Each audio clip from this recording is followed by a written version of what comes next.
A graça e a paz do nosso Senhor e Salvador Jesus Cristo aos irmãos. Estamos aqui para mais uma Escola Bíblica Multiplicadora. Esse tem sido um tempo de crescimento, um tempo de estudo e de meditação na Palavra de Deus e na visão da Igreja Multiplicadora. Estamos aqui para a nossa 7ª aula, isso mesmo.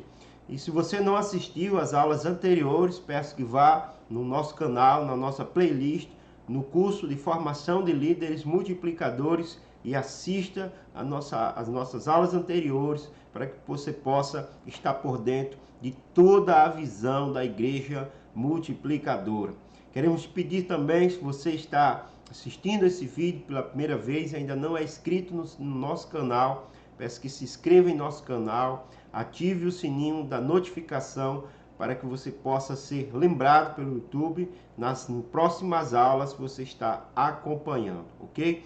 Também peço a você que dê o seu joinha aí, o seu like no nosso vídeo, para que possa aí ajudar o nosso canal. E também compartilhe o link, desse vídeo nas suas redes sociais, para que mais e mais líderes possam ser edificados, assim como você, na visão da Igreja Multiplicadora, e possamos crescer na graça e no conhecimento do nosso Senhor e Salvador Jesus Cristo. Amém? Dito isso, vamos fazer a leitura da Palavra de Deus. Eu convido a você a abrir a sua Bíblia no Evangelho de Mateus, capítulo de número 10. Vamos fazer a leitura a partir do verso 25. Aliás, o versículo 25 iremos ler apenas. Amém? Diz assim a Palavra de Deus: basta ao discípulo ser como o seu mestre. Basta o discípulo ser como o seu mestre. Oremos, portanto. Senhor, nosso Deus e nosso Pai, nesse dia que estamos, ó Deus, para aprendermos mais da Tua Palavra e da visão da Igreja Multiplicadora. Pedimos, ó Deus, que o Teu Espírito Santo prepare o nosso coração como uma boa terra, para que possamos receber, Senhor, a Tua Palavra e os Teus ensinamentos, para que venhamos crescer como líderes, Pai, e sermos, ó Deus, como o Senhor, possamos fazer a diferença no mundo indiferente. Te louvamos assim, te pedimos, abençoe esta aula, no nome de Jesus. Amém. E graças a Deus. Amados, antes de iniciarmos a nossa aula propriamente dita, eu tenho um recado para vocês do nosso presidente, o pastor Marcos Elias. Ele vai estar trazendo uma palavra, acerca da nossa campanha de jejum e oração, E eu queria que nesse momento você estivesse atento a esse recado que ele vai nos dar. A graça e a paz do Senhor Jesus. Queremos convidar a família Batista Independente para nós iniciarmos no dia 11 de maio a nossa campanha nacional de jejum e oração. É um momento extremamente importante da Igreja do Senhor clamar, orar e jejuar, clamando ao Senhor as suas misericórdias sobre a nossa nação e sobre o mundo também. O momento requer uma busca da Igreja do Senhor em humilhação, em contrição, em jejum e oração. E nós convocamos o povo do Senhor para nos unirmos e clamarmos ao Senhor, para que Ele nos assista com as suas misericórdias, cure o nosso povo, abençoe a nossa nação. É muito importante o papel da igreja neste momento. Dia 11 de maio, você pode adquirir o excelente material que temos na nossa editora, o devocional dos 40 dias de jejum e oração, e você pode levar toda a igreja do Senhor a juntos orarmos e clamarmos. Contamos com você e Deus, na sua imensa misericórdia, há de abençoar a igreja no Brasil, há de abençoar a nossa nação. Estamos juntos. Deus abençoe. Forte abraço.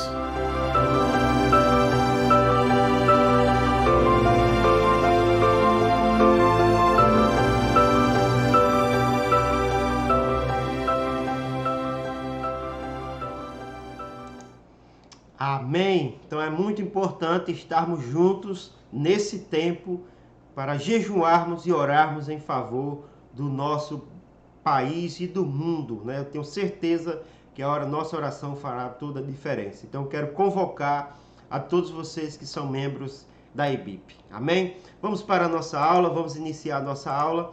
Quero convidar a todos para, nesse instante, estarmos mais uma vez falando sobre a formação de líderes nessa aula de número 7. Amém?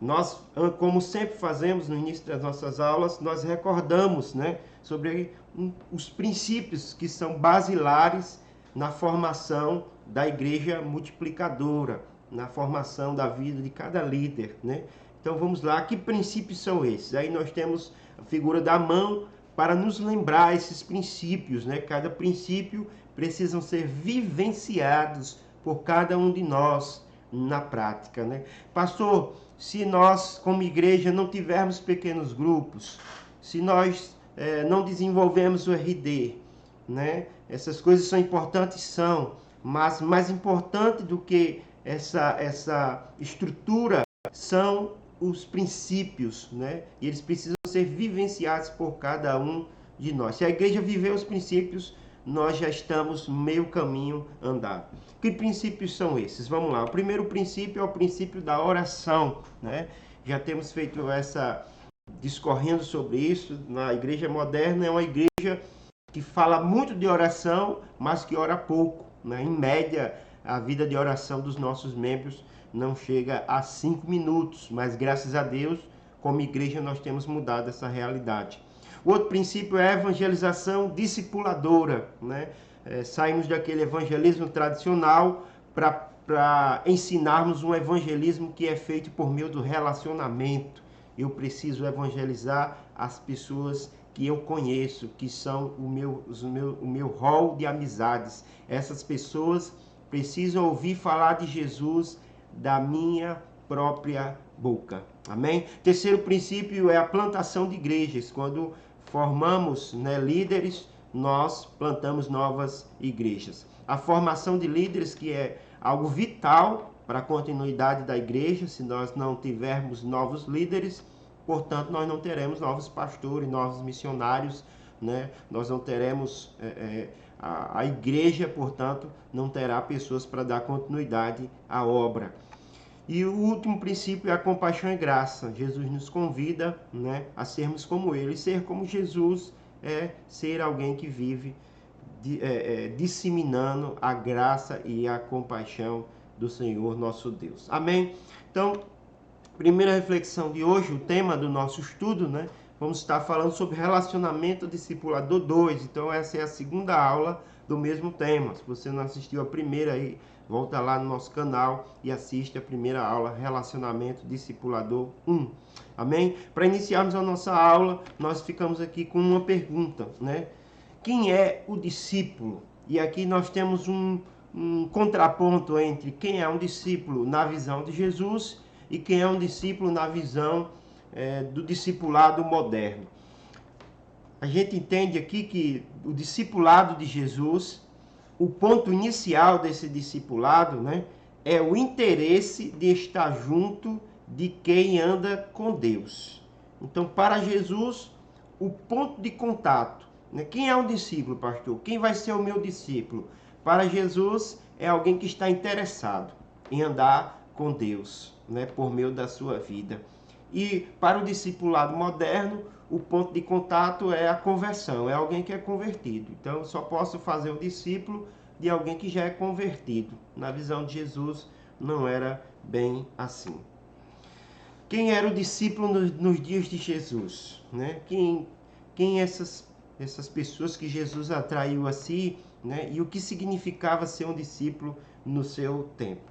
E aqui nós temos algumas características desses discípulos. Primeiro, o discípulo ele era um aprendiz, A gente percebe isso até na linguagem paulina, quando ele se refere que ele foi criado e foi desenvolvido, Ele cresceu aos pés de Gamaliel, ele aprendeu aos pés de Gamaliel, Lembrando que o discipulado e o discípulo, sobretudo, é uma relação de aprendizagem, É quando você aprende algo de alguém, A segunda coisa é que o discípulo, ele é um aluno, O discípulo, ele é um aluno.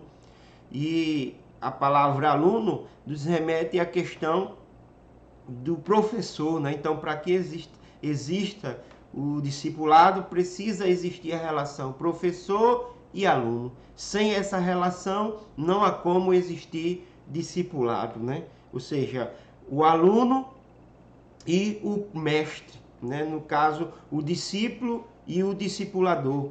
Para que essa relação seja construída, isso precisa existir. Agora, vale salientar que nessa relação, o aluno, discípulo, discipulador, na época de Jesus, isso não se resume somente à transmissão de conteúdo, né? Para alguns, essa relação, hoje, no discipulado, isso se resume apenas na transmissão de conteúdo. Então, discipular alguém é levar ele à escola, né, dominical, e chegando lá, você vai transmitir para ele uma série de conhecimentos, né, voltados para que ele seja um bom discípulo de Jesus, né? Mas na época de Jesus, esse aluno significa transmissão de saber e transmissão de vida, né? Ou seja, Paulo aprende de Gamaliel, os discípulos aprendem de Jesus, não somente aquilo que ele fala, mas aquilo também que ele faz, né? Por isso é interessante essa terceira característica aqui, que fala que o discípulo, ele é um seguidor, né? Ele é alguém que segue. Então, para você formar um discípulo, não basta apenas você transmitir conhecimento, é necessário que você ande com aquela pessoa lado a lado e que ela siga, ela veja, né? Não adianta você falar, ensinar aquela pessoa acerca de oração, sem que você ore, né? Para que ela veja na prática como funciona. Não adianta eu ensinar alguém acerca do amor, se aquela pessoa não vê, através das minhas atitudes, como devo amar alguém, né? Não adianta eu falar de perdão, se aquela pessoa que eu estou discipulando não me vê perdoando na prática. Alguém, por exemplo, que me dá uma trancada no trânsito, alguém que dá uma resposta bruta a uma pergunta simples que você fez, né? O relacionamento que você tem com as pessoas que estão à sua volta, né?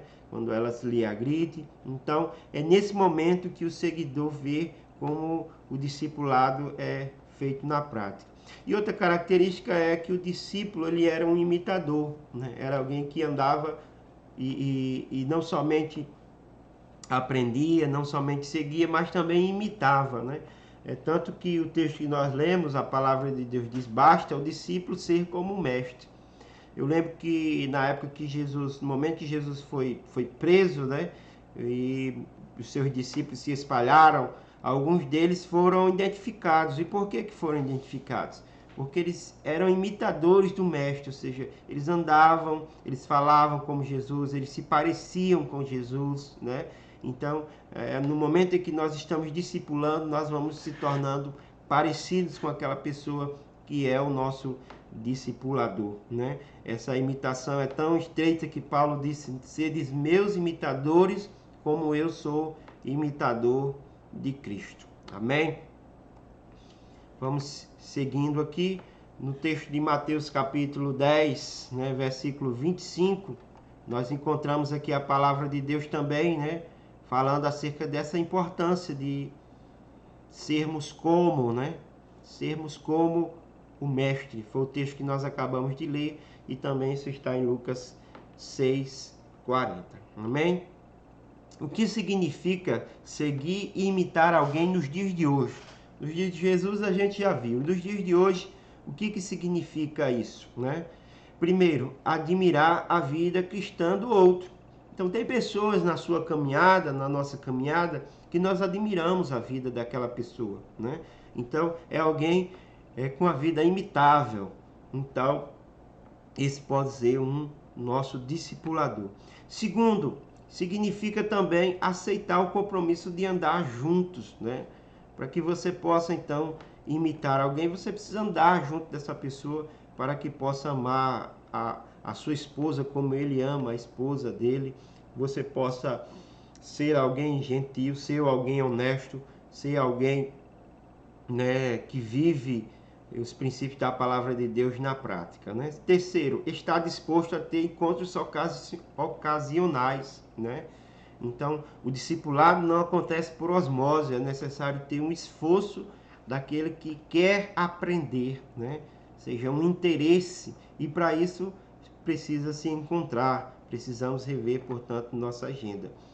E também tem que estar disposto a buscar conselhos e recomendações, né?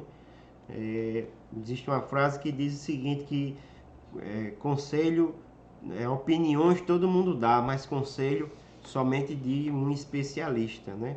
Então nós temos muitas pessoas que estão com um grau de maturidade muito acima de nós, e essas pessoas podem sim nos dar bons conselhos e recomendações acerca de coisas muito importantes na nossa vida. Amém?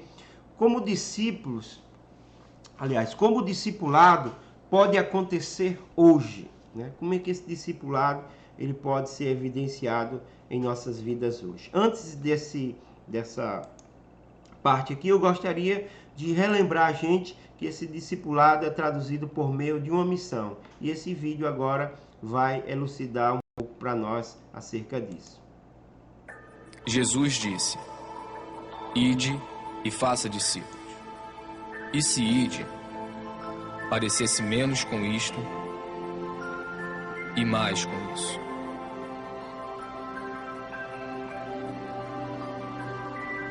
E se fazer discípulos parecesse menos com isto e mais com isso.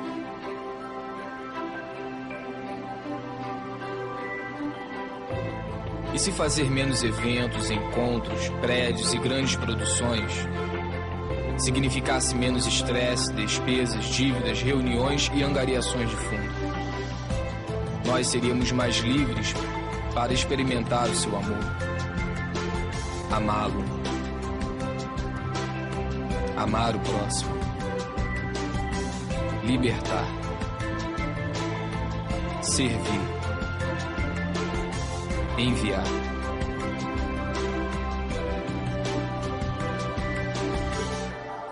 E se ao invés de fazer concertos, bazares, palestras, boletins e erguer prédios, nós fizéssemos mais discípulos para amar, cuidar e ensinar as pessoas? Como ele fez. E como ele fez. E eles fizeram. Esta é a nossa missão. Este é o grande chamado. Amar, libertar, servir, ir onde se fizer necessário. Isto é discipulado. Isto é igreja. Amém? Então a gente pode ver que o discipulado, como esse discipulado é a missão da igreja, né? O que nós chamamos de fazer discípulo. E ele é traduzido na visão da igreja multiplicadora como o RD, que é o relacionamento discipulador, né? A gente vê que o objetivo, portanto, do discipulado é construir um relacionamento discipulador. Aqui nós encontramos, portanto, que o RD acontece quando o discípulo deseja se parecer com o seu discipulador. Aquela definição que a gente viu lá na pessoa de Jesus Cristo, né? Quando é que o discipulado acontece? Quando existe um interesse, né? Quando alguém deseja ser e crescer na graça e no conhecimento.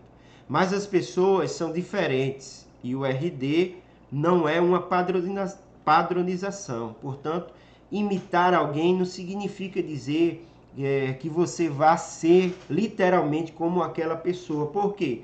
Jesus e Pedro, por exemplo. Jesus discipulou Pedro, mas Pedro tinha um jeito totalmente diferente de Jesus. Jesus tinha a Bíblia Sagrada diz, né, que ele diz: vinde a mim e aprendei de mim, que sou manso e humilde de coração. Já Pedro tinha um temperamento totalmente contrário ao de Jesus, né? Era alguém impulsivo, né? Era alguém tempestuoso, era alguém assim repentino, né? mas nem por isso ele deixou de ser discípulo de Jesus e parecer com o mestre, né? Então não precisamos para ser, né, discipuladores, ser perfeitos. Não é isso que a Bíblia exige de nós. Mas o que precisamos então, pastor? Nós precisamos ser exemplos, ser pessoas imitáveis, né? E para isso, o nosso objetivo qual é? É nos parecermos com Cristo. Quanto mais nos parecermos com Cristo, mais atrairemos as pessoas a ser discipulado por cada um de nós. Então, com certeza, nós devemos nos esforçar para sermos melhores discipuladores que pudermos. Mas, quando errarmos, teremos oportunidade de ensinar também com os nossos erros, sendo humildes e transparentes, né? Então, nem sempre nós vamos acertar na frente do nosso discípulo, né? Lembro-me que uma vez estava com um membro da igreja e quando fui estacionar, estacionei num lugar proibido, né? E de repente o guarda chegou e para aplicar a multa, né? Então eu tinha duas alternativas ali. Eu reconheci o meu pecado, né? E me submeti a tal aplicação da lei, né? E ensinava ao meu discípulo o que é certo.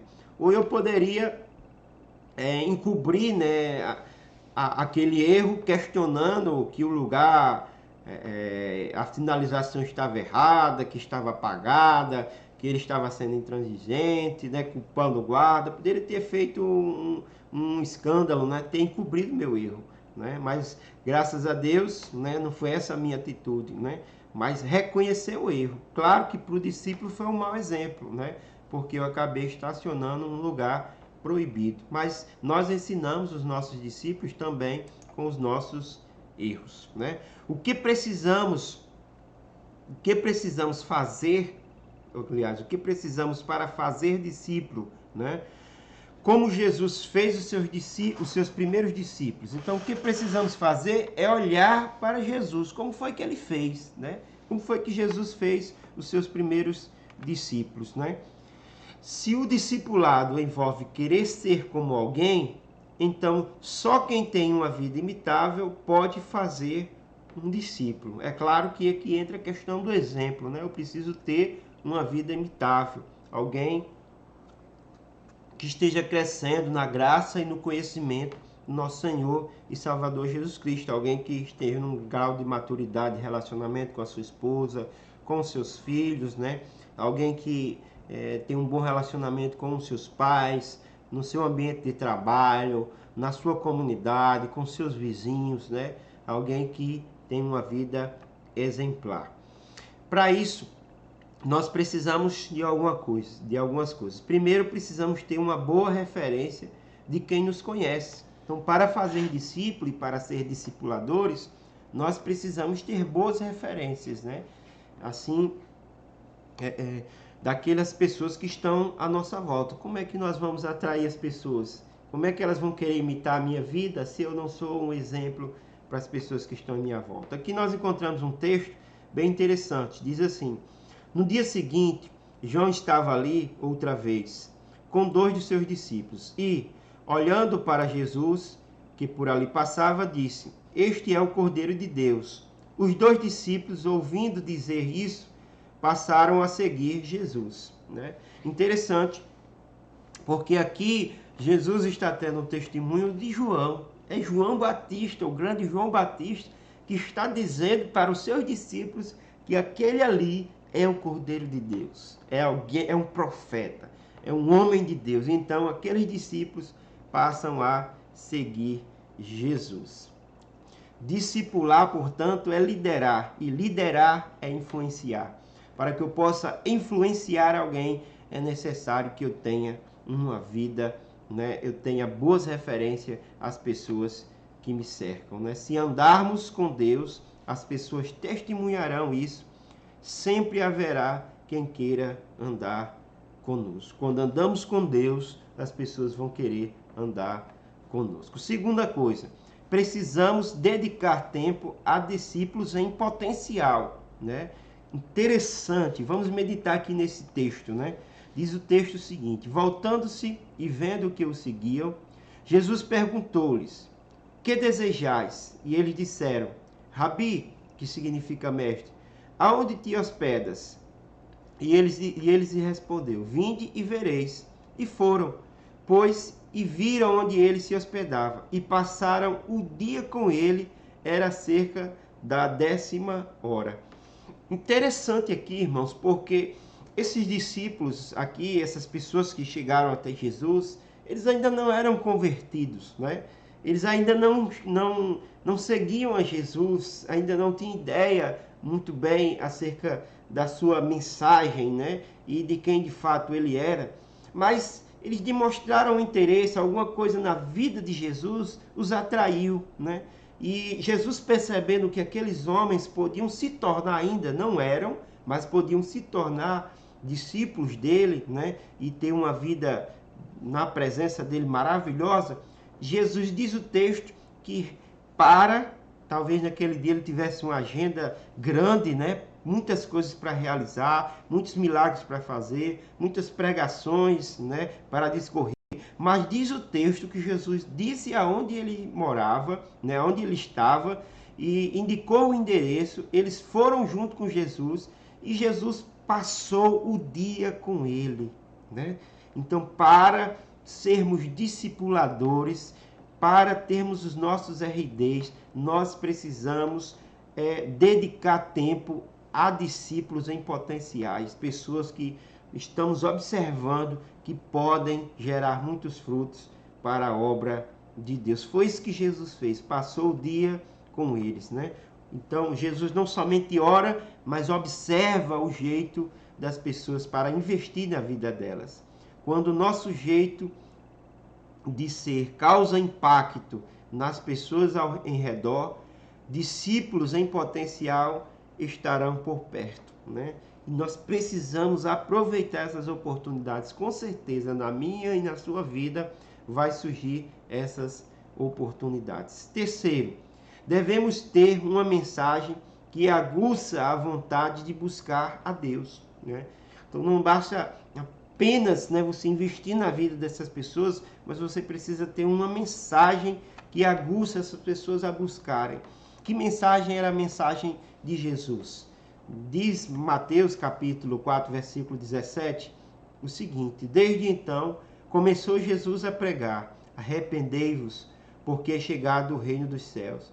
Jesus, andando junto ao mar da Galileia, viu 2 irmãos, Simão e André, os quais lançaram as redes ao mar, e disse-lhe: vinde após mim, e eu vos farei pescadores de homens. Interessante, amados irmãos, que Jesus agora aqui, ele tem uma mensagem que aguça o coração daqueles homens, né? Que mensagem era essa? Era uma mensagem do reino de Deus. E nós precisamos ter uma mensagem clara. A nossa mensagem é o Evangelho de Jesus. Não é a nossa vida, não é o testemunho, não é somente as filosofias, mas é o Evangelho de Jesus que vai atrair as pessoas a nós. Precisamos, como diz, né, os reformadores, pregar a palavra e viver a palavra, né? Pregue a palavra, se possível, né, fale, ou seja, através das nossas vidas. Amém? Então, para isso, nós precisamos fazer algumas perguntas que são check-up, né? Que vão nos dar o norte se as pessoas de fato estão interessadas a iniciar o RD, o relacionamento discipulador. E essas perguntas são: você enxerga, vê que o mundo está perdido? Ou você enxerga, você vê que o mundo está perdido? Você está tudo bem entre você e Deus? Como está a sua vida com Deus? Então, são perguntas que, se você percebe que a pessoa está interessada, né?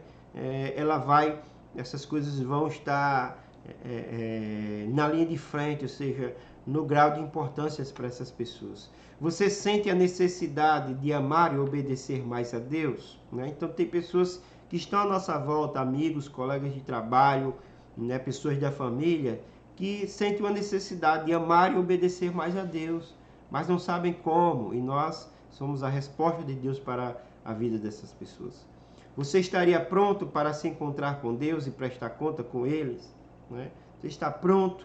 São perguntas muito diretivas. Você se considera uma boa pessoa? Como está o seu grau de autojustificação diante de Deus? Gostaria de ouvir um pouco sobre a palavra de Deus? Você já fez essa pergunta para um amigo seu? Você gostaria de ouvir um pouco da palavra de Deus? Porque eu estou aqui para falar acerca da palavra de Deus, né? Interessante que nós precisamos crescer nisso. A quarta característica, necessidade para sermos discipuladores é que nós precisamos entrar no mundo dos nossos discípulos em potencial e os abençoar ali. Esse texto aqui, amados irmãos, é fantástico, né? Diz assim a palavra de Deus em Lucas, capítulo 5, a partir do verso 1. Certa vez, às margens do lago de Genezaré, quando a multidão se comprimia junto a Jesus para ouvir a palavra de Deus, ele viu dois barcos junto à praia. E entrando ele num dos barcos, pediu a Simão que se afastasse um pouco. E sentando-se do barco, ensinava as multidões. Quando acabou de falar, disse a Simão Pedro: lançai as vossas redes para a pesca. Simão disse: mestre, trabalhamos a noite toda e nada pescamos, mas por causa da tua palavra lançarei as redes.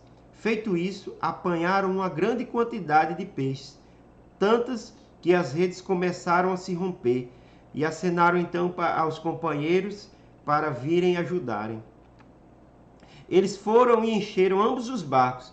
Ao ver isso, Simão Pedro prostrou-se aos pés de Jesus, dizendo: afasta-te de mim, Senhor, porque eu sou um homem pecador. Jesus disse a Simão: não temas, agora em diante serás pescadores de homens. Louvado, engrandecido seja o nome do Senhor. Que texto maravilhoso, né, irmãos? Nós precisamos investir na vida dos líderes e de pessoas, de discípulos em potencial e abençoá-los no lugar onde eles estão, né? Eu quero voltar aqui o texto para que a gente entenda essa figura. Primeiro, o texto vai nos dizer, né, que Jesus está caminhando por ali, né, aonde Pedro e os discípulos estavam ali pescando, e era o dia a dia, o cotidiano deles. Isso significa dizer que Pedro não era ainda um discípulo de Jesus, ele era apenas um pescador, né? Mas ele já estava acompanhando a Jesus, a sua mensagem, né? Jesus já havia investido na vida dele em alguns momentos, né? Quem sabe ele era até aquele discípulo de João que começou a seguir Jesus, né? E diz o texto que Jesus não chega para aqueles discípulos, reúne eles: gente, é o seguinte, vocês estão aí pescando, mas esse trabalho de vocês, essa vida de vocês é uma vida muito medíocre, é uma vida muito insignificante, né? É um trabalho assim muito rudimentar. Eu quero oferecer a vocês um trabalho maior, né, de dimensões gloriosas. Vocês vão ser conhecidos no mundo todo, vocês vão ser meu discípulo, vocês vão fazer milagres e maravilhas, né? Larguem essa profissão de vocês, isso que vocês estão fazendo, né? Isso aí é uma coisa simples, eu te chamando para vocês para algo grande. Não, Jesus não fez isso. Jesus entrou na vida dos discípulos, ele entrou, né, naquele cotidiano, foi com eles no barco, foi pescar, foi fazer o que os discípulos estavam fazendo. Como discipuladores, nós precisamos fazer isso, né? Eu me lembro que a história de um discípulo, né, que ele conta que começou a discipular uma pessoa, e essa pessoa gostava muito de futebol, e ele não gostava de futebol, né, nem de assistir futebol. E o discípulo que ele estava, a pessoa que ele estava construindo o relacionamento discipulador, era apaixonado por futebol. Então ele começou a abrir mão, começou a ir frequentar os lugares que aquela pessoa que ele estava investindo frequentava, né? E nas peladas, né?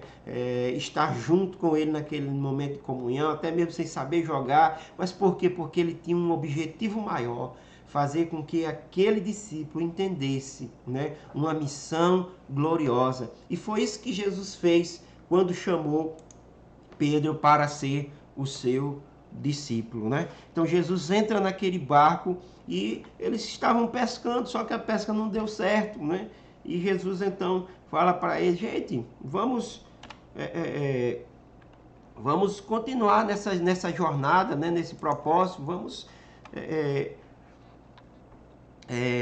lançar a rede. E aí os discípulos obedecem a Jesus Cristo, lançam a rede e apanham uma enorme quantidade de peixes, né? Então, Jesus abençoa os discípulos no ambiente em que eles estão. Mas qual é o propósito de Jesus? Está descrito no finalzinho aqui, ó. Não temas, porque agora em diante serás pescadores de homens. Louvado seja Deus. Jesus apresenta no final, depois que Jesus abençoa eles onde eles estão, em que eles se admiram pelo que Jesus fez. Jesus agora, gente, a missão de vocês até hoje foi pescar peixe, mas eu vos convido para uma missão muito mais gloriosa, que é a missão de pescar homens. Eu vos farei pescadores de homens. Amém? Então, abençoe os discípulos em potencial em seu próprio meio, né? Jesus fez milagres. Nós não podemos fazer milagres, mas nós, né, podemos orar para que as pessoas que você deseja discipular sejam abençoadas naquilo que é importante para elas, né? Na sua profissão, na sua família, nos seus afazeres do dia a dia. Pergunte quais são os seus pedidos de oração e se comprometa a interceder por essas pessoas. Amém? Precisamos de discípulos sobre os quais as pessoas possam dizer: profeta poderoso em obras e em palavras, diante de Deus e de todo o povo. Amém? Eu quero nesse momento resumir isso que eu estou falando sobre o relacionamento discipulador por meio desse vídeo, que vai também nos ensinar muito.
Amém?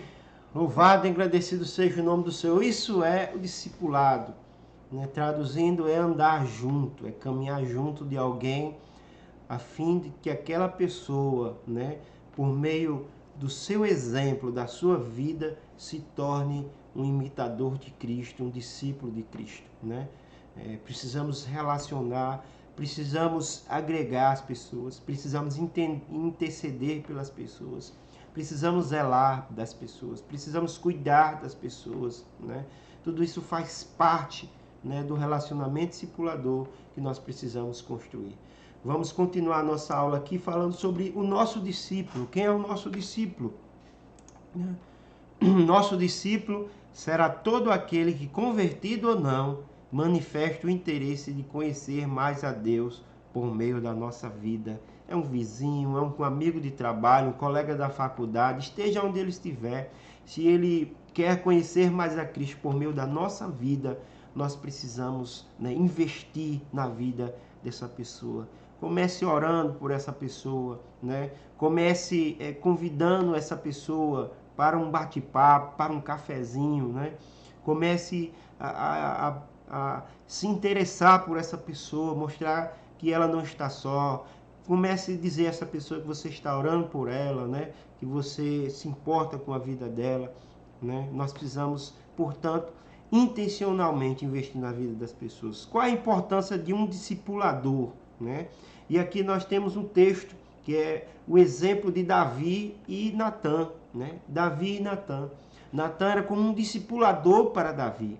O texto de 2 Samuel, capítulo 5, versículo 23, fala dos momentos de glória de Davi, onde Davi ia para a guerra e Davi ia até o seu discipulador Natã e ouvia, né, por meio de Natã, o conselho de Deus. E Davi então seguia de acordo com o que Natã dizia, lhe aconselhava, e Davi era abençoado, né? Mas houve um tempo em que Davi, né, ficou ocioso, que é o texto de 2 Samuel, capítulo 12, do 1 ao 15, que narra o adultério de Davi.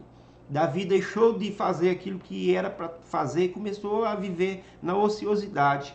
E então Davi pecou, Davi adulterou. E mais uma vez o discipulador dele entrou em cena.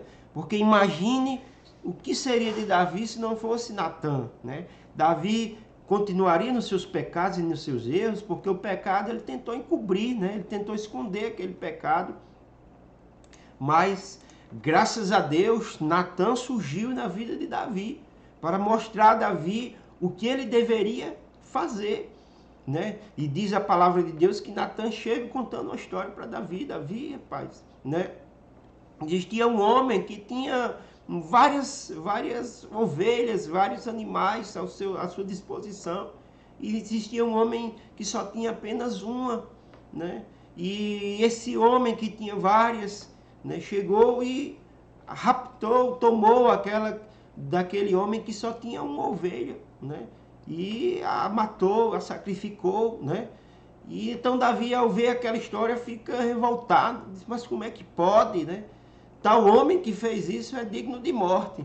E aí Natã, como um bom discipulador, chega para Davi, porque o discipulador não é aquele apenas que vai estar exortando, né, a pessoa a fazer o que é certo, mas também que vai corrigi-lo, né, em determinados momentos. Que vai ser aquele que vai dizer você está errado. Porque realmente o verdadeiro amigo não é aquele que concorda com tudo que fazemos, mas é aquele que quando erramos também, né, se posiciona, dizer, não era para você ter feito isso. E Natã, essa pessoa, chega para Davi e diz, Davi, você é esse homem. Imagine alguém chegar para um rei e o repreendê-lo como fez Natã, né? Então isso é algo glorioso, é algo poderoso, né? Mas é um exemplo maravilhoso da palavra de Deus. Não temos o treinamento, a objetividade ou a perspectiva para ver os fatos em relação a nós mesmos, tanto no âmbito espiritual como no relacional. Todos nós temos pontos cegos que apenas alguém de fora está em condições de destacar. Kenny Luke. Então essa frase aqui, né, desse pensador é muito interessante porque ela vai dizer para nós o que aconteceu no caso de Davi e Natã. no caso do discípulo e discipulador. Por que eu preciso ser discipulado por alguém? Porque existem coisas que eu não consigo ver em mim mesmo, falhas e defeitos, né? Nós conseguimos ver as falhas e defeitos dos outros e dificilmente conseguimos ver a nossa, né?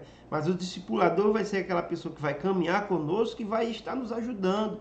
Se eu tenho uma falha de caráter, se eu tenho um problema na minha honestidade, se eu tenho hábitos, né, que precisam ser mudados em relação à minha família, em relação à igreja, em relação aos meus pais, em relação ao meu trabalho, né? Então tudo isso vai sendo construído ao longo do tempo, mas que você precisa de alguém que seja essa pessoa que vai lhe orientar, como Natan fez com Davi. Princípios essenciais nós vamos ver agora para o discípulo, o relacionamento discipulador, né?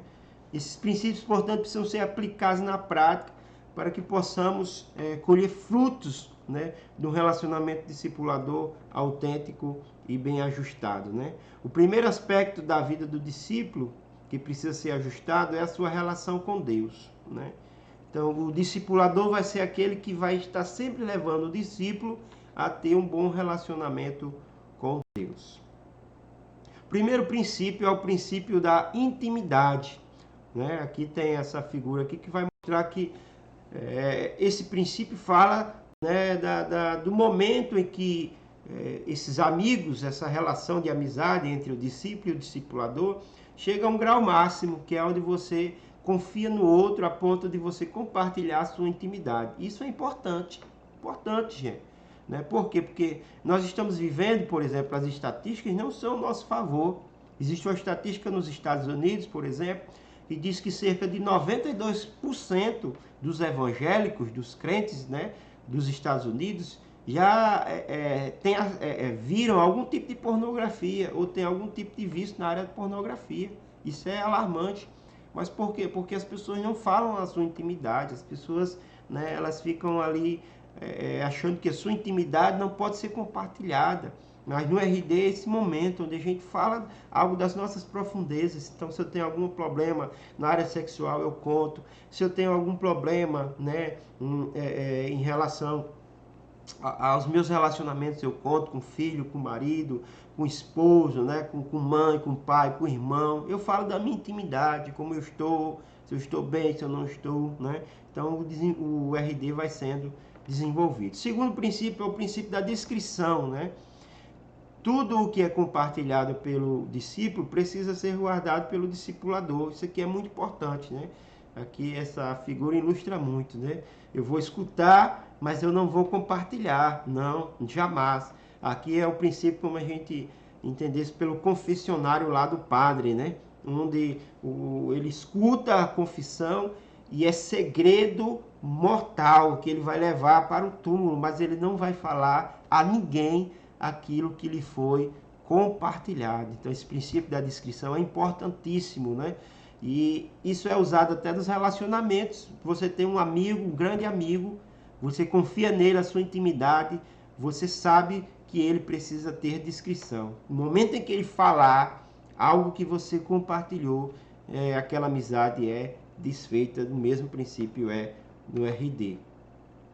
O terceiro princípio é o princípio da honestidade. O RD, que é desenvolvido sem a transparência, não produz o efeito esperado à maturidade. Nós estamos vivendo uma geração genérica, né? Quando você chega para alguém e diz assim, como é que você está? A pessoa geralmente diz, tudo bem, né? É uma pergunta mesmo já politicamente correta e a resposta também, né? Então, como vai, fulano? Vou bem, né? Então, dificilmente a pessoa responde com honestidade. Não, olha, eu não estou bem, eu estou mal, né? Eu não estou legal. E as redes sociais potencializaram isso, né? Porque nas redes sociais todo mundo é feliz. E quando alguém vai lá e descarrega a sua infelicidade, isso chama a atenção de todo mundo. Parece que é algo assim, de outro mundo, né? Mas a felicidade a gente compartilha com todo mundo. A desgraça a gente não quer que se compartilhe. Mas no RD nós precisamos desenvolver esse princípio da honestidade. Falar como estamos, né? O outro ser o mais honesto possível nessa relação é o que nós chamamos de transparência, né?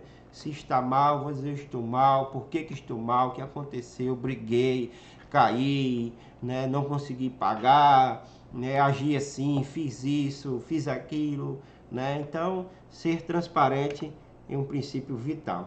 O quarto princípio é o princípio da cura, né? Lá em Tiago diz que nós temos que confessar os nossos pecados uns aos outros para que possamos ser curados, né?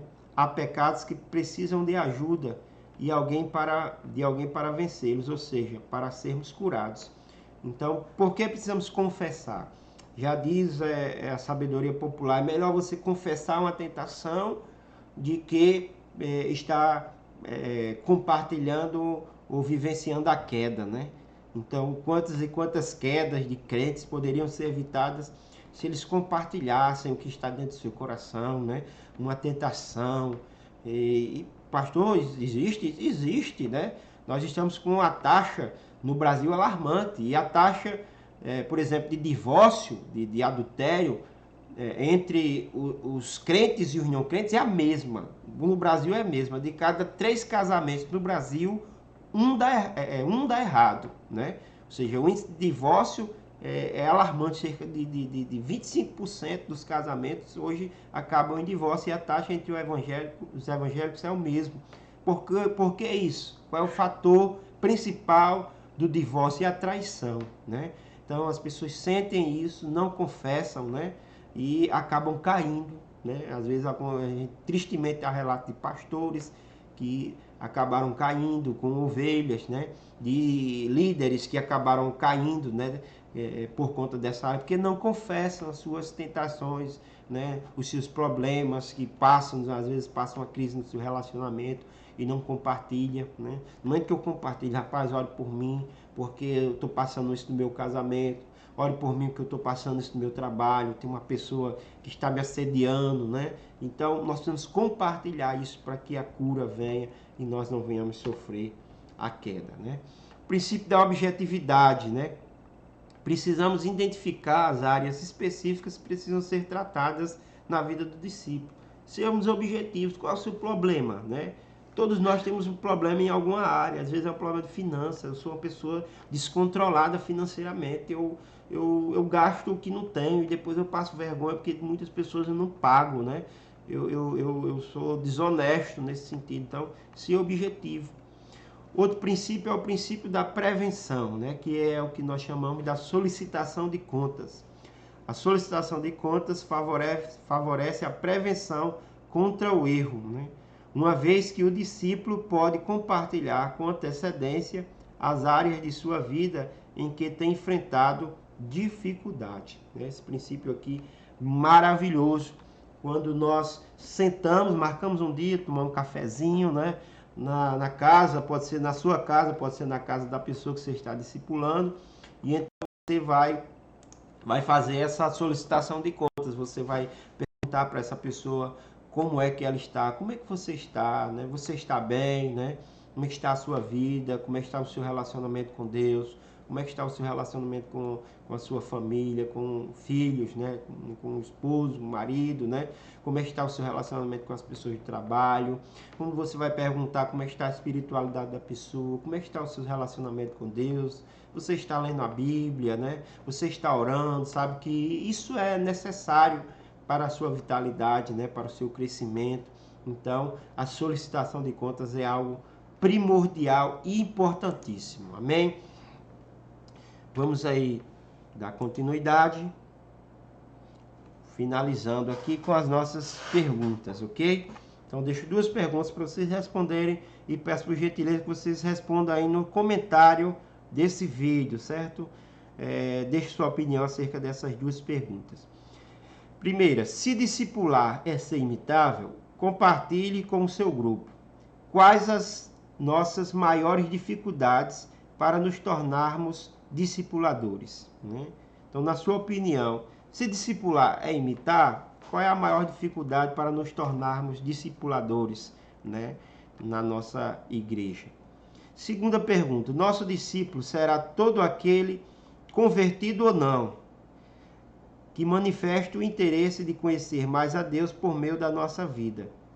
você vai comentar essa frase, né?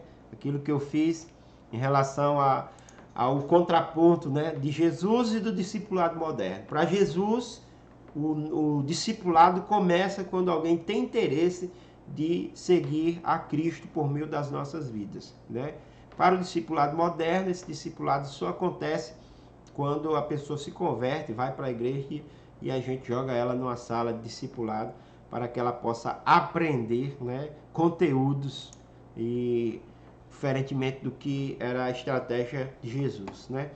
Gente, queremos agradecer, né, a todos vocês. Estamos chegando ao final da nossa aula, né? E quero nesse momento estar orando pela sua vida, lembrar aos líderes, né, da nossa igreja que estão participando desse curso da Escola Bíblica Multiplicadora. Não deixe de responder a apostila, né, as lições diárias, estejam atentos, acompanhando aí, e no final desse curso todos serão certificados, amém? Nós estaremos fazendo um grande momento, né, na nossa igreja, compartilhando ali os diplomas para os líderes que estão acompanhando esse curso. E os membros da igreja também, né? Quero encorajar você a estar aprendendo, né? Pastor, eu não sou líder ainda de PGM, mas quem sabe no futuro você possa se tornar um líder e um grande líder na casa do Senhor. Afinal, né, o objetivo de Jesus era transformar membros em líderes, né? Pessoas que pudessem discipular e fazer discípulo de todas as nações. Um grande abraço, oremos nesse instante para terminarmos a nossa aula. Querido Deus e eterno Pai, te agradecemos, ó Deus, por esse tempo de crescimento. Pedimos que o Senhor abençoe a cada um, Senhor, que esteve conosco nesse tempo, nessa aula da Escola Bíblica Multiplicadora. Abençoe-nos, pois, rogamos assim no nome de Jesus. Amém. Deus te abençoe e até a próxima aula, se Jesus assim permitir.